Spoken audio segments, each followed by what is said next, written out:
शरीफ, इन पत्थरबाजों का क्या इलाज करना चाहिए? ये जो कट्टरपंथी पत्थरबाज वायरस हमारे देश में बहुत तेजी से फैल रहा है, इसकी वैक्सीन क्या है? ये जो वायरस है ना, ये बहुत डेंजरस वायरस है सर। ये पत्थरबाजी वाला वायरस, क्या वैक्सीन है सर इसकी? बिल्कुल अमन जी, ये लोग भाई। पत्थरबाजों को रोकने में नाकामयाब हो गए। अमन जी, मैं ये तो एक बात बोलूंगा कि बार बार ऐसो मस्जिद के पास ही बुलडोजर घूमता, मस्जिदों के पास आप देखेंगे, मदरसों के पास बुलडोजर घूमता, कब्रिस्तान के पास बुलडोजर घूमता, दरगाहों के पास। तो ये एक ऐसी दहशत बैठ गई। जो जहां अतिक्रमण होगा वहां घूमेगा।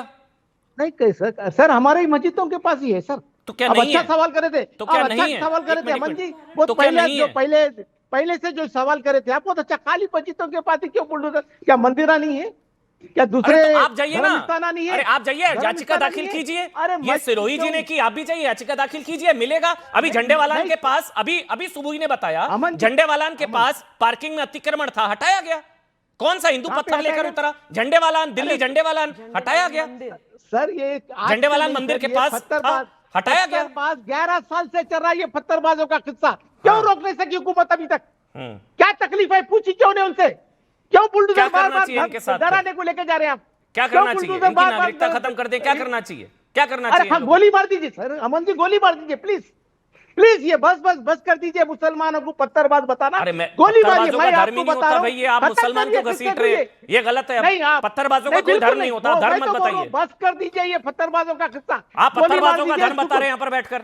मैंने बोला आप बोल रहे हैं मुसलमान क्यों घसीट रहे हैं? आप बता रहे हमारी मस्जिद के पास बुलडोजर लेके जा रहे हैं और 4 बच्चे मासूम पत्थर भी नहीं उठाए लोग, रोके भी नहीं उनको। अरे रात के 12:40 पे आप जाते, रात में हमला करने को जाते वहां पे। ये आपको शर्म आ रही है? आप क्या कह रहे हैं? आप टीवी डिबेट में बैठकर उकसा रहे हैं पत्थरबाजी के लिए कि मासूम पत्थर भी ना उठाए।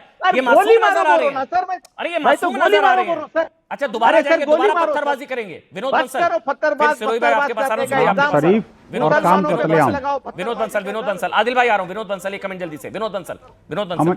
हाँ बोलिए विनोद जी। अमन जी, मासूम पत्थर भी ना उठाए, कैसी बातें करते हैं आप? अमन जी, मैं कह रहा हूं, हाँ बिल्कुल ठीक कह रहे हैं।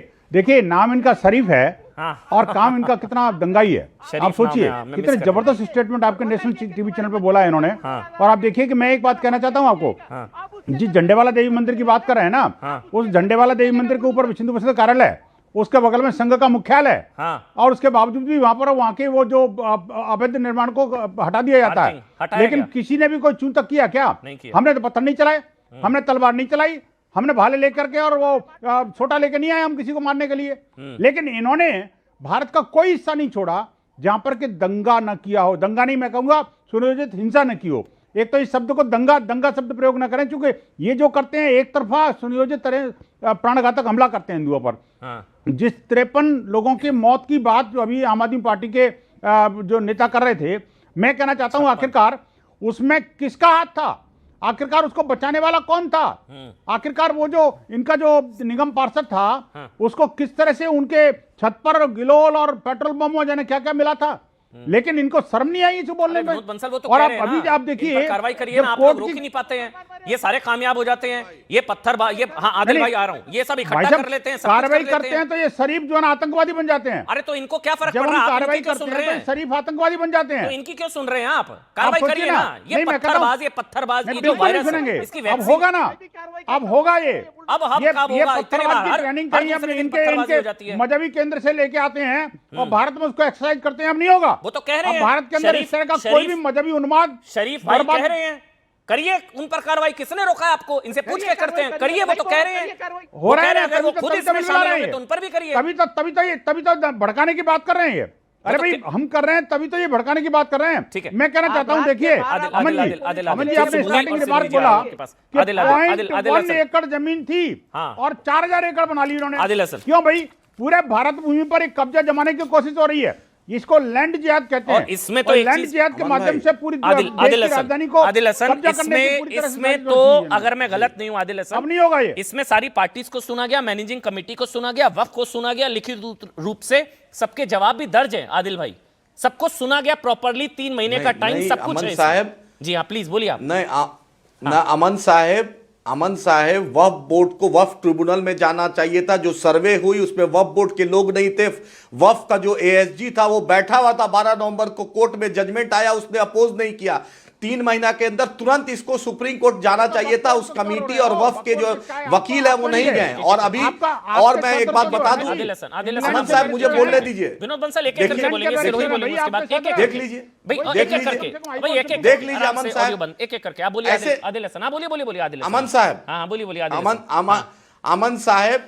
अमन साहब, इस देश ने देखा कि बीजेपी का राष्ट्रीय अध्यक्ष ने रक्षा दलाली किया, जिन्ना के मजार पे अडवाणी गए। और सुन लीजिए बड़ी बात, तलवार बांटते हुए देखा गाजियाबाद में, आपने देखा। उससे बड़ी बात, पार्लियामेंट में एक आदमी को रोते हुए देखा है। प्रेम शुक्ला बोल रहे थे पार्लियामेंट में एक एमपी रो रहा था, इनका बच्चे की तरह इनका एमपी रो रहा था। आपने देखा है, वो अभी शूरवीर बने हुए हैं। सारी पार्टी को सुना गया और इसमें वक्फ का भी जवाब लिखित रूप से दर्ज है।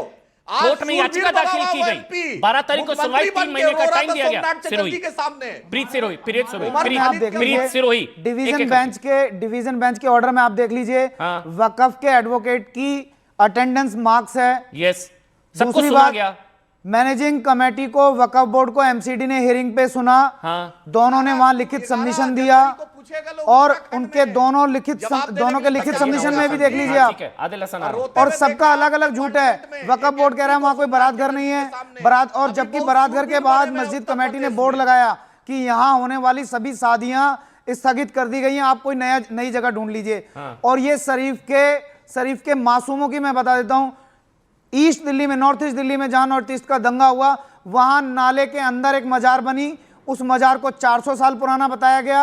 उसका हमने कोर्ट का ऑर्डर कराया, ऑर्डर पे वो टूटी नहीं। हमने रिसर्च जारी रखी और हम हैरान हो गए कि नाले की जमीन वक्फ हो गई और घेरते घेरते आधा नाला कब्जा करके उसमें मस्जिद का निर्माण शुरू हो गया।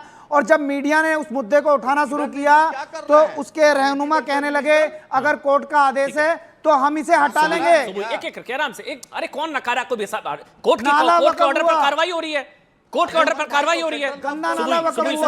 सुबह जल्दी से प्रेम शुक्ला आ रहा हूं आपके पास। अमन देखिए, मैं ये एकदम फुटकर राजनीति या छीछा लेदर वाली बहस में कब्जा हो रहा है ना। ये 39,000 स्क्वायर फीट की जमीन अगर है तो हमारे आपके टैक्स पेस के पैसे है ना।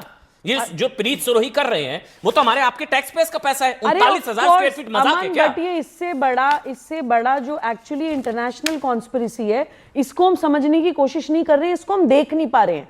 यहाँ पे बैठे हुए सब पक्ष विपक्ष की राजनीति कर रहे हैं। वो मौलाना साहब तो मासूम पत्थरबाज तक कह रहे हैं उन लोगों को जिन्होंने देश की राजधानी में पत्थर उठा लिए।